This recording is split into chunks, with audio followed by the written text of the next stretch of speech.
ఏడ్చి అక్కడే కన్నీళ్లు పెట్టుకుని అక్కడే మంత్రి పదవి రాజీనామా చేసి రైలు ఎక్కి వాడు వెళ్ళిపోయాడు. అలాగే హరిరామ్ జోగే గారు కూడా వాళ్ళు కాపుల పట్ల నిబద్ధత వాళ్ళకు ఉంది.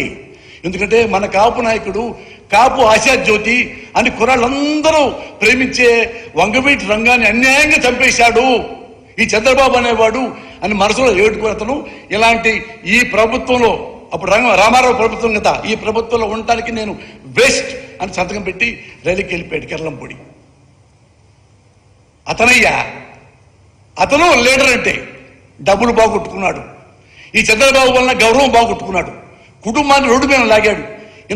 చిన్న పిల్లలతో కూడా ముద్రగడ పద్మనాభాన్ని తిట్టించాడు.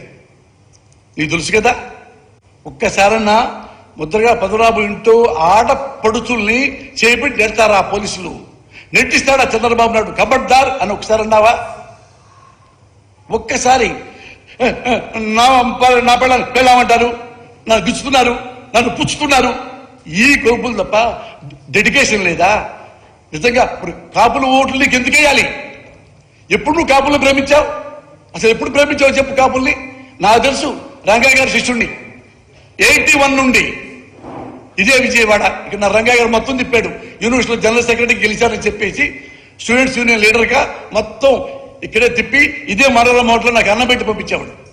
అంతా అతని కోసం ఇప్పుడు కూడా జనం ఏడుస్తున్నారు, ఇప్పుడు కూడా గర్వంగా ఫీల్ అవుతున్నారంటే నిజంగా డెడికేషన్ ఉంది అతను కాపు కులం పట్ల. నీకు లేదు. నీకు డబ్బులు, నీకు పదవి, నీకు ఒక అండ, నీకు ఒక అధికారం నీకు కావాలి, మీ అన్నయ్య కూడా కావాలి. అయితే మీకు తెలీదా వంగవీటి రంగాన్ని ఎవరు చెప్పారో తెలీదా? మొదటిగా పద్మనాభం గారిని ఎవరు అవమానించారో తెలీదా? రామారావు చంపింది వెన్నుపోటుతో తెలీదా? కాపుల గుండాలు, కాపుల రౌడీలు వీళ్ళకి ఓటేయద్దు, వీడితే మన కమ్మాళ్ళు బతకనివ్వరు అంట కూడా మీకు తెలీదా? నేను తెలియజెప్పాక అయినా మీ చెవుల్లో శేషం పోసుకుంటారు. ఎందుకో జగన్ అంటే కోపం. ఎందుకు కోపం అంటే వీడు బచ్చా, సేమ్ చంద్రబాబు అదే ఇల్లు కూడా. అంటే మనం పెద్ద పెద్ద హీరోస్ కదరా, వీడే హీరో కూడా కాదు కదా. ఎక్కడో రాజస్థాన్లో మారుమూల పుట్టినోడు, ఆ మూల ఎక్కడెక్కడో ఎట్టా అతనిలో ఉందిరా ఇదేంటి? అదేమి లేదు. ఆయన దగ్గర ఏం మంత్రాలు లేవు, ఓం బడి కాళికాదేవి ఏమి లేవు. ఆయన నిద్రలేస్తే నిద్రపోయేదాకా ప్రజల గురించి ఆలోచిస్తాడు. మీరు ఆలోచిస్తారా? చిరంజీవి గారు కానీ నువ్వు కానీ ఆలోచిస్తావా? ఏ రాసుకొని అదే వాడిని ఎలా తిట్టాలరా? ఆ పంచి చెప్పు, ఓ మంచి పంచి చెప్పు. ఇలా మనం తిట్టాం కదరా, ఎక్కువ మంది క్లాప్స్ కొట్టారు. సిగ్గుపడండి. ఒక మంచి ముఖ్యమంత్రి ఆంధ్రప్రదేశ్కి దొరికాడు. ఆంధ్రప్రదేశ్కి సార్ నేను ఒకటే చెప్తున్నాను, చంద్రబాబు నాయుడు గారు మనందరం ఒకే కులంలో పుట్టాం. మన కులం యాటిట్యూడ్ ఎలా ఉంటుందో నీకు తెలుసు, నాకు తెలుసు. ఒకటి గుర్తుపెట్టుకోండి సార్, మీరు పదవి లేకపోతే ఉండలేని తెలుసు. కానీ దయచేసి మీకు రిక్వెస్ట్ చేస్తున్నా, దయచేసి జగన్మోహన్ రెడ్డి గారిని చంపకండి. నా రిక్వెస్ట్ అది. మీరు ఏమన్నా చేయండి, మళ్ళీ ఒక 10,000 కోట్లు పెట్టి మేనేజ్ చేసి జైల్లోనే పెట్టండి, వాళ్ళ ఇంట్లోనే పెట్టండి.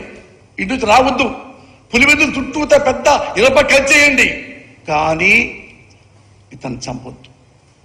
నువ్వు చంపుతావు. నాకు ఇప్పటికీ 6 సెన్స్. చంద్రబాబు నాయుడు గారు, నీకు మనిషిని చంపటం అంటే గడ్డి పూచ. ఎందుకు ఈ చంపుతాడు నాకు చెప్పంటావా? ఆల్రెడీ మీకు తెలిసే ఉంటుంది, రామ్ గోపాల్ వర్మ ఆర్జీవి అతన్ని మర్డర్ చేయడానికి ప్లాన్ చేసి ఆపుకున్నారు. దైవ సాక్షిగా నేను చెప్తున్నా. ఈ భయంలో, ఈ బాధలో నేను చెప్పేశా. ఇక చెప్పకూడదు అనుకున్నాను, పేర్లు కూడా చెప్తా. ఎందుకంటే చంద్రబాబు నాయుడు గారు నీ పేరేం చెప్పను, మీరున్నారు, మీ పేరు చెప్పను. రామ్ గోపాల్ వర్మ గారు కూడా నేను చెప్పలే ఇంతవరకు. 2 days కింద నేను ఎంత ఐ క్రైడ్ లైక్ ఎనీథింగ్. అరే, ఒక పార్టీలో, ఒక వైసీపీలో ఒక మంచి ముఖ్యమంత్రి దగ్గర పనిచేస్తే చంపేస్తారా? గట్టిగా 2 మాటలు మాట్లాడితే చంపేస్తారా? ఒక కోపం, ఒక తిట్టు, ఒక బూతు సమాజానికి ప్రమాదం కాదు చంద్రబాబు నాయుడు. ఒక మోసం, ఒక అబద్ధం, ఒక వెన్నుపోటు ఇది సమాజానికి డేంజర్. అవి నువ్వు చేస్తున్నావు.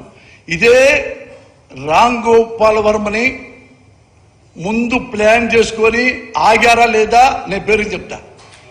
ఐ వెంకటరావు గారు తెలుసుగా మీకు, ఒకప్పుడు సీనియర్ మోస్ట్ జర్నలిస్ట్, మహా టీవీ వాళ్ళ అబ్బాయి ఉన్నాడు కదా అనిల్ గారు ఇందులో ముఖ్యుడు. అనిల్, నా తల్లి సాక్షిగా చెప్తున్నా, నీ పేరే చెప్పారు. ఎక్కడ చెప్పారు? మన కమ్మోళ్లే. ఆయన ప్రపోజల్ ఈయన పక్క రాజేష్ కిలారు, వీళ్ళు ఈయన రాజేష్ కిలారు చెప్తే రాజేష్ కిలారు ఓకే, ఫైల్ ముందుకెళ్ళిపోయింది. నారా లోకేష్ ఓకే, ఫైల్ ముందుకెళ్ళిపోయింది. నారా చంద్రబాబు నాయుడు నోకే. నో. ఎందుకు నో తెలుసా?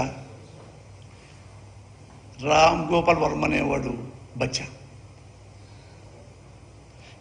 పిచ్చోడు వాడు చంపితే ఎందుకు వేస్ట్ భలే అని తప్పితే రామ్ గోపాల్ వర్మని నాలాంటి బచ్చాగాడిని చంపడం అనేది వాళ్ళకి డడ్డీజీ అన్న.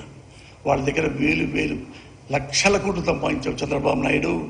ఒకటే గుర్తుపెట్టుకో, నువ్వు 75 ఏళ్ళు వచ్చినాయి, మీకు కూడా నేను కూడా ఒక బిడ్డ లాంటి వాడిని. ఎప్పుడు చంపకు, ఎవరు చంపకు. నాకు ఇప్పుడు భయం వేస్తుంది, ఏడుపు వస్తుంది.